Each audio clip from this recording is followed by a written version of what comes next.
My mother-in-law called me the wrong name for 3 years. Not accidentally. Not because she was forgetful. She just never thought I was worth remembering correctly. She'd look right at me across her dining room table and say, "Bridget, can you pass the rolls?" My name is not Bridget. My name is never going to be Bridget. But I passed the rolls every single time, and I smiled, and I told myself this was just how some families were. I should have listened to that feeling in my stomach. The one that showed up the very first Thanksgiving and never really left. My husband's name is Warren. We met when I was 26 at a friend's birthday dinner at this little Italian place in Columbus that doesn't exist anymore. He was funny in that quiet way where you don't realize how funny he is until you're already laughing. He asked for my number before dessert came and texted me before I even got home. I thought that was the best sign. I still think it was. Warren was never the problem. His family was a different story. His mother, Miriam, ran that household the way some people run small corporations. Everything had a protocol. Every holiday had a seating chart. Every family decision, even the ones that had absolutely nothing to do with her, went through her first. Warren grew up thinking this was normal. He told me early on, "My mom is just very involved." I heard that as a warning and chose to ignore it because I was in love. And 26-year-olds in love and 26-year-olds in love ignore warnings. His sister Bryn was 3 years younger than Warren and had never once in her life paid for her own apartment. She'd moved back home after college, then moved out, then moved back, then moved into a condo 2 blocks away that Miriam and their father co-signed for. She worked part-time at Miriam's friend's boutique and spent the rest of her time being her mother's companion, her errand runner, her confidant. They were enmeshed in that way that looks like closeness from the outside, but feels suffocating once you're inside it. Bryn never liked me.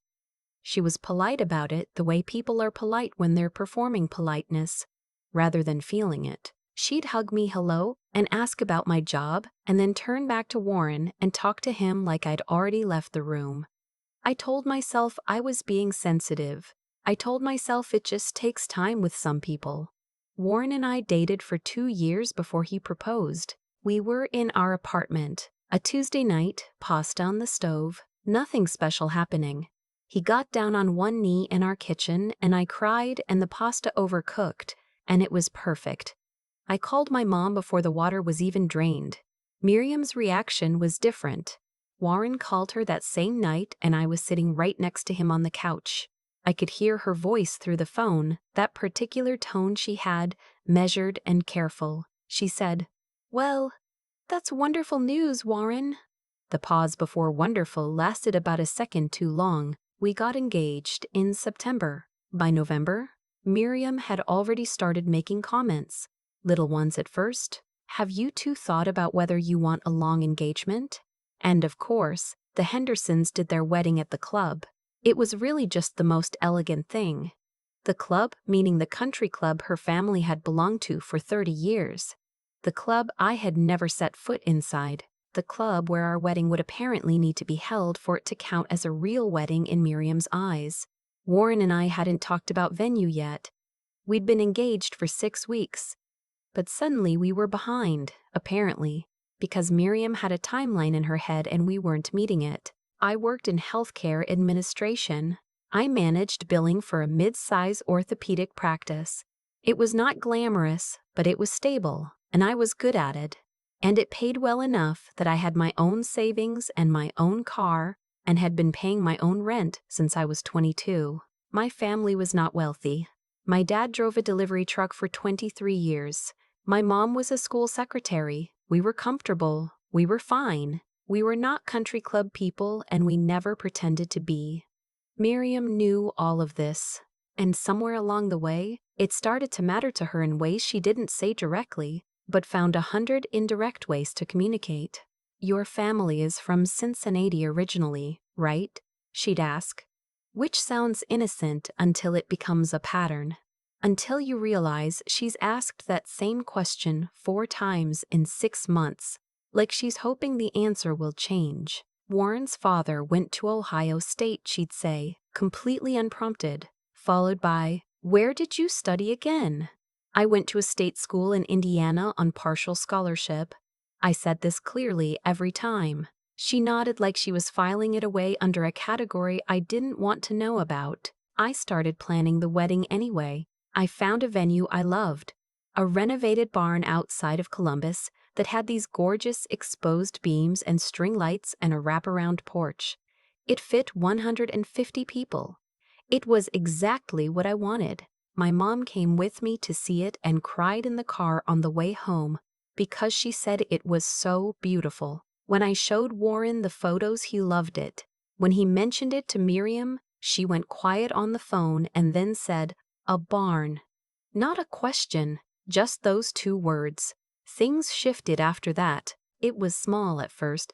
Warren started taking longer to respond to my venue ideas. He'd say, "Let's just think about it a little more." He started bringing up logistics I hadn't raised, costs I'd already accounted for, concerns that sounded borrowed, like he'd heard them from someone else and was trying them on. One evening in January, I came home to find him sitting at the kitchen table with his laptop open to the country club's wedding page. "My mom has a contact there," he said. "She thinks they might be able to give us a deal." I sat down across from him. I asked him to walk me through what he was actually thinking. And what came out over the next hour was not his opinion. It was Miriam's, reassembled and presented in his voice. The barn wasn't practical. The barn wasn't the kind of wedding that his family's friends would expect. The barn didn't have the same feel. I said, "Warren, it's our wedding." He said, "I know. I know that. I just think we should keep an open mind." I kept the open mind. I visited the country club. I sat in the room where they held receptions and looked at the chair covers and the chandeliers and thought, "This is beautiful. I just don't feel anything." But I kept the open mind because I loved Warren and I thought compromise was part of love. Bryn was at that visit. She'd come along with Miriam, which was never discussed. It was just assumed she would be there. She walked through the reception room, nodding approvingly, touching tablecloths, talking to the venue coordinator like she was the one planning the wedding. She said to the coordinator, "The family really had their hearts set on this space." The family. I was standing 4 feet away. Spring came. The wedding was planned for October. We'd chosen the country club, which I had eventually agreed to, because Warren had been so clearly relieved when I said yes that I didn't have the heart to take it back. My barn was still in my head sometimes. I let it sit there quietly. I should tell you about Bryn and the dress, because this is the part that I think about the most, even now. I found my dress in March at a bridal boutique in Dublin. It was simple ivory, a crepe fabric that draped in a way I'd never felt in a piece of clothing before. Not strapless, not enormous, just clean and elegant and completely mine. I bought it that day. I called my best friend from the parking lot and described every detail. In April, Bryn announced she was also in the market for a formal gown. She was a bridesmaid, so this made sense. What didn't make sense is that she chose to shop at the same boutique where I'd bought my dress. I hadn't told her where I'd bought it. I'd told Warren. That's the part that stays with me. My maid of honor mentioned it first. She said she'd seen on Bryn's Instagram that she'd been at that boutique, and she asked me if I knew. I didn't. I pulled up the post and there was Bryn in a dressing room, in a gown that wasn't my exact dress, but was unmistakably inspired by it. Same silhouette, same fabric weight, same lack of embellishment. And she was smiling at the camera with that same performed polite smile she gave me at every family dinner. I didn't say anything. I told myself it was a coincidence. I told myself it wasn't worth the fight. I was 6 months from marrying the man I loved, and I did not want to spend those 6 months at war with his family. Looking back, not saying anything was the mistake. Not because of the dress, but because staying quiet told everyone in that house, including Miriam, that I would keep staying quiet, and that was the permission they needed. The call happened on a Sunday in June. Warren took it in the bedroom with the door closed, which he never did. I was in the kitchen making coffee and I heard the low murmur of his voice, but not the words. He was on the phone for 40 minutes. When he came out, he looked like someone had told him bad news, and he was trying to decide how to say it. He sat down at the kitchen table. He said, "We need to talk." Those 4 words have never once in the history of language meant something good. He told me that his mother was concerned, that she had spoken to some of her friends, to Warren's father's business contacts, to people who moved in the circles where Warren's career was heading. He was in commercial real estate, doing well, starting to build real relationships with people who could open doors for him. Miriam had apparently decided, based on her research, that those doors would open more easily if the person standing next to Warren came from a certain kind of background, knew certain kinds of people, had a certain kind of pedigree. She had decided that person was not me, and then he said the part that broke something in me permanently. He said that his mother had been talking to Brennan's friend, a woman named Cassidy, who had grown up in the same circles as their family, whose father was a partner at a downtown law firm who had, apparently, expressed interest in Warren some years back, and that his mother thought that Cassidy might be a better match for where Warren's life was going. I looked at Warren sitting across from me at that kitchen table and I waited for him to tell me he had told his mother to mind her business. I waited for him to say he was furious with her. I waited for the part where he was on my side. He said, "I don't know what to do with this." Not, "I told her she was out of line." Not, "This is insane and I'm not listening to it." He said he didn't know what to do. I asked him how long he'd been thinking about this.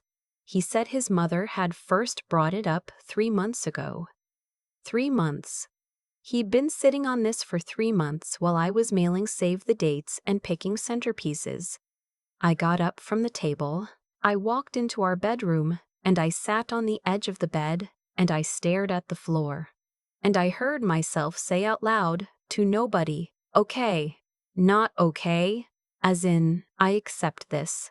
Okay, as in, I understand now. I understand what has been happening in this relationship for years, and what my role in this family was always going to be, no matter how many roles I passed. Warren and I had a conversation that lasted until 2 in the morning. He cried. He said he loved me. He said he loved me. He said his mother was out of line. He said a lot of things. But underneath all of it was this other thing, this current running through everything he said, which was, he had heard his mother out. He had considered what she was saying. He had not immediately rejected it. That's the thing about Warren that I couldn't unknow once I knew it. He was not a bad person. He was a person who had never in his life chosen himself over his mother, and he didn't know how to start. I called off the engagement 2 weeks later. I gave him back the ring on a Saturday morning, left it on the kitchen counter in its box, and moved my things to my sister's house in Dayton. I didn't explain anything to Miriam. I didn't explain anything to Brennan. I let Warren handle that however he was going to handle it. What I heard later, through mutual friends, was that Cassidy and Warren started dating within 4 months of our engagement ending. That Miriam threw them a dinner party, that the wedding was at the country club. 18 months after the night Warren sat across from me and said he didn't know what to do. For a while, I was just devastated. I won't dress it up. I cried at things that had nothing to do with Warren. I cried at grocery stores and parking lots, and once at a gas station in a way that I'm pretty sure scared the person at the next pump. I went to therapy. I'm not embarrassed about that. I went to therapy and I talked about my father's approval and my tendency to shrink myself and all the times I passed the roles when I should have set them down and walked out of the room. My therapist asked me once what I'd wanted the most in that relationship, and I had to sit with it for a minute before I realized the answer wasn't Warren. It was to be seen as enough. I had spent 3 years trying to be enough for a family that had already decided I wasn't. That's an exhausting way to love someone. I stayed in Dayton for 6 months, which I hadn't planned. My sister and her husband had just had their second baby, and I ended up just being there, in that house, washing bottles and doing school pickup for my nephew and watching a lot of television after the kids went to bed. It sounds small, but it saved me, having somewhere to be that was just ordinary and kind. I went back to Columbus the following spring. I transferred to a larger practice and took on a role with more responsibility, managing billing for multiple providers across 2 locations. I found an apartment I actually loved. 3rd floor, good light, a little balcony where I could have coffee in the mornings. I let myself feel proud of the life I was building, instead of embarrassed that I was building it alone. I started running, which I had never done. I'm not a natural runner. I'm not graceful about it. But I went out every morning and I got better slowly, and eventually I signed up for a half marathon and finished it in just over 2 hours and cried at the finish line in a way that felt nothing like the gas station crying. That one felt like something releasing. 2 years after I left, a colleague introduced me to someone at a practice happy hour. His name was Nathan.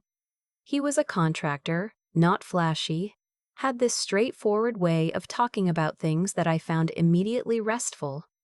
He'd been married before and wasn't in a hurry about anything. Neither was I. We dated slowly and carefully and with a lot of conversation, which sounds unsexy, but was actually exactly what I needed. Nathan met my family first, which I'd never done in a relationship before. I wanted to see how he was with the people who mattered most to me before I let him into anything else. He drove to Dayton with me for Christmas and sat at my dad's kitchen table and ate my mom's green bean casserole and talked to my dad about his work for an hour without checking his phone once. My dad pulled me into the kitchen afterward and said, "That's a good one." High praise from my father. We moved in together after 2 years. We got engaged on a Saturday morning. In our kitchen, coffee already made. Nothing formal about it. He'd had the ring for a while, he told me. He'd just been waiting for a moment that felt like us.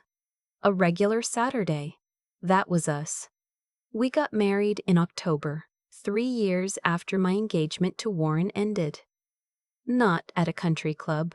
At a vineyard outside of Columbus with a patio and string lights and about 90 people who we actually wanted there. My mom cried before the ceremony even started. Nathan's dad, a retired electrician from Cleveland, shook my hand and said, "Welcome to the family," and meant it in the straightforward way where there was nothing underneath the words except the words. I thought about Miriam exactly once during that wedding, briefly when the toasts were happening, and Nathan's brother said something simple and sincere about what it looked like to watch Nathan fall in love with me. I thought about all those dinners where I'd been called the wrong name, and I thought about the dresses, and I thought about the roles. And then my husband leaned over and said something quietly in my ear that made me laugh. And I came back to where I was. We moved to a house in Westerville the following spring. It needed work, which Nathan liked because he could do most of it himself. We spent a summer pulling up carpet and repainting and building raised beds in the backyard that I have absolutely no business having because I kill plants. But Nathan keeps them alive and lets me take credit for the tomatoes. I hadn't thought about Warren's family in a long time. Not really. Not in the way where it still hurts. More in the way where an old injury sometimes catches your attention when the weather changes. Just a reminder that it happened. Nothing more. His cousin's engagement party was where I saw them again. I almost didn't go. Warren's cousin Hazel had been my friend independently, one of the few people from that family I'd stayed connected with afterward. When she sent the invitation, I sat with it for a week. Nathan said, "It's your call. I'll go with you or we can send a gift." That's the difference, right there. That's what I had now that I hadn't had before. We went. The party was at a restaurant in the short north. Private room in the back, about 40 people. I saw Hazel first, and she grabbed my arm and said, "I'm so glad you came," in a way that felt genuine. And then I saw Nathan accepted a drink from a server and was already talking to someone like he belonged anywhere. He has that quality. I've always loved it about him. I was talking to Hazel when I felt the shift in the room that happens when someone notices something they weren't expecting. A kind of stillness. I turned slightly and saw Miriam standing near the entrance. She was with her husband, and beside them was Brennan, and next to Bryn, slightly behind her, was Warren. He looked the same. A little older. They all did. Miriam spotted me first. I could see the exact moment it registered on her face. She said something quietly to Bryn, and Bryn's eyes found me across the room. Warren was looking at his phone, and then he looked up and our eyes met from across the room for the first time in 3 years. I didn't look away first.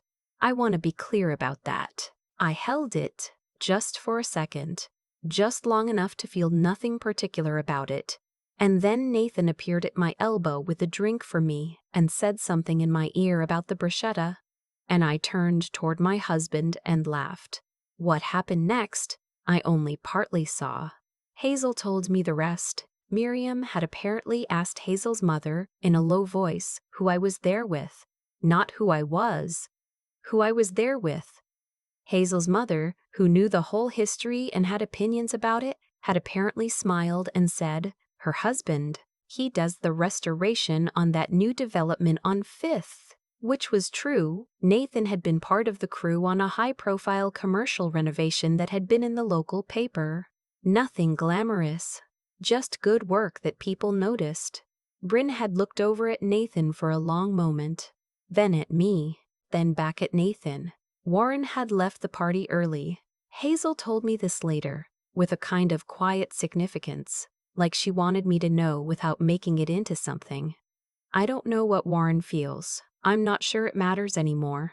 I know what I felt standing in that room with Nathan's hand at the small of my back. I felt like myself, not a version of myself that had been auditioned and found lacking. Just myself, exactly as I am, with someone who chose me on a regular Saturday morning in our kitchen with the coffee already made. Miriam walked past me once on her way to find Hazel. She glanced at me the way you glance at something you can't quite place. She didn't say my name. Maybe she still didn't know it. That's okay. I know it, and I know this. That barn I loved is still out there somewhere. Some other bride found it and had her string lights and her wraparound porch and her moment. I hope she loved it. I found mine a different way. In a vineyard with 90 people and a husband who talks to my dad for an hour without checking his phone. And that is more than enough. That has always been more than enough. I just had to get somewhere quiet enough to hear it. I used to think the hardest part of what happened with Warren's family was the betrayal itself, the Sunday phone call, the closed bedroom door, the way he sat across from me at that kitchen table and said he didn't know what to do, like I was a problem to be solved rather than a person he'd asked to spend his life with. But I was wrong. The hardest part came after, in the quiet months at my sister's house in Dayton, when I had to sit with the fact that I had spent 3 years making myself smaller to fit inside a space that was never going to be big enough for me. I had passed the roles. I had visited the country club. I had swallowed the wrong name at every dinner table and told myself it didn't matter. And the truth is that it did matter, every single time. I just chose not to act on it because I thought love meant tolerating the things that diminished you. That's the thing nobody tells you about being in a situation like that. You don't lose yourself all at once. That happens slowly, in small concessions, each one so reasonable on its own that you can't point to the exact moment you stopped being fully yourself. By the time I understood what had been happening, I'd been doing it for years. What I know now is that the choices we make about who we accept into our lives and what we allow them to do there have consequences that compound over time. Miriam made choices. Warren made choices. I made choices. All of those choices added up to something, and the outcome wasn't random. It was the direct result of every decision each of us made, starting long before that Sunday in June. Warren chose, again and again, to keep the peace with his mother instead of building something real with me. He wasn't a villain. He was a person who had never learned that you have to actively choose your own life, that it doesn't just happen to you while you're busy trying not to upset anyone. That passivity cost him, not because the universe punished him, but because a marriage built on his mother's blueprint instead of his own conviction was always going to be hollow. You can't build something lasting on a foundation someone else poured. I made different choices after. Harder ones, slower ones. I chose to go to therapy instead of burying what happened. I chose to run that half marathon even when I wanted to quit at mile 9. I chose Nathan not because he was impressive on paper, but because he was honest and present and never once made me feel like an audition. Those choices also compounded. They added up to a Sunday morning in our kitchen, a ring, a vineyard, 90 people who actually wanted to be there. Integrity doesn't always look dramatic. Sometimes it just looks like not passing the rolls one more time. Sometimes it looks like getting up from the table entirely. The courage I wish I'd had sooner wasn't the dramatic kind. It was the quiet kind, the kind that says, I know what I'm worth, and I'm going to act like it even when it's inconvenient. I'm still working on that. I think most people are, but I know this much. The life I have now didn't come from waiting for someone to choose me. It came from finally, fully, choosing myself.